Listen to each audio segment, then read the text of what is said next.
வணக்கம். உங்கள் அறிவொளி சேனலில் உங்களை அன்புடன் வரவேற்கிறோம். சப்ஸ்கிரைப் செய்து எங்கள் சமூகத்தில் சேருங்கள். 12 லட்சம் ரூபாய் வருமானத்தில் வரி இல்லாமல் பயனடைந்து பின்பற்ற வேண்டிய முறைகள். இந்திய வரி முறைமையில் சரியான திட்டமிடலின் மூலம் உயர் வருமானத்தை பெறுவோருக்கும் குறைந்த வரி செலுத்த வாய்ப்புள்ளது.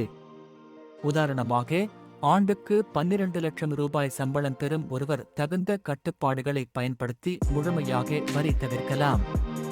இது எப்படி சாத்தியம் என்பதை கீழே விவரமாக விளக்குகிறோம்.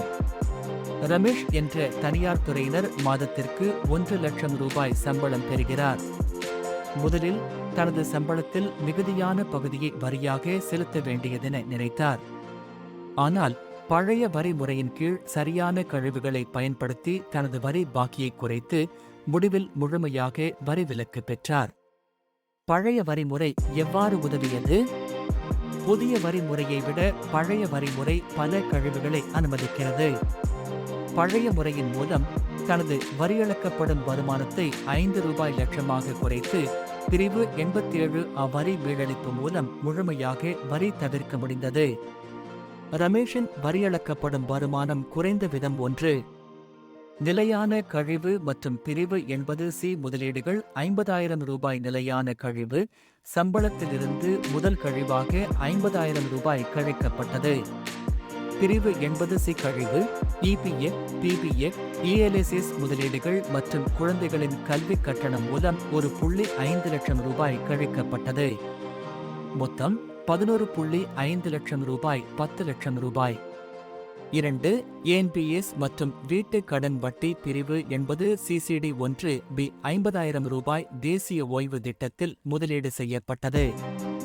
வீட்டு கடன் வட்டி பிரிவு 24B வீட்டு கடனின் வட்டிக்காக 2 லட்சம் ரூபாய் கழிக்கப்பட்டது. மொத்தம் 10 லட்சம் ரூபாய் 7.5 லட்சம் ரூபாய்.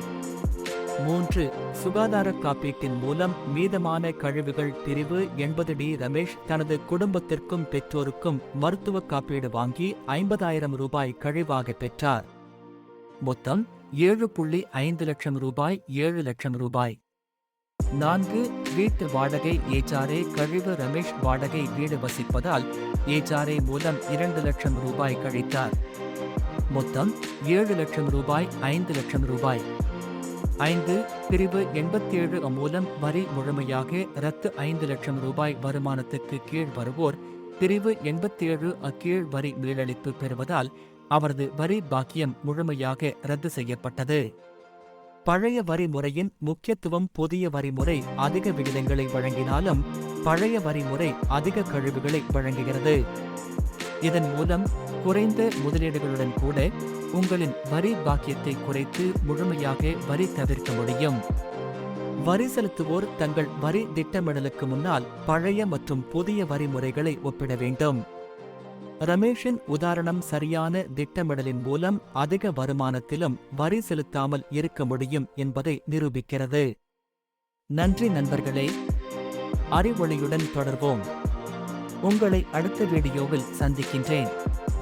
உங்களுடைய கருத்துக்களை கீழே கமெண்டில் பகிரவும், இந்த வீடியோவை லைக் செய்யவும் மற்றும் உங்கள் நண்பர்களுடன் பகிரவும் மறக்காதீர்கள்.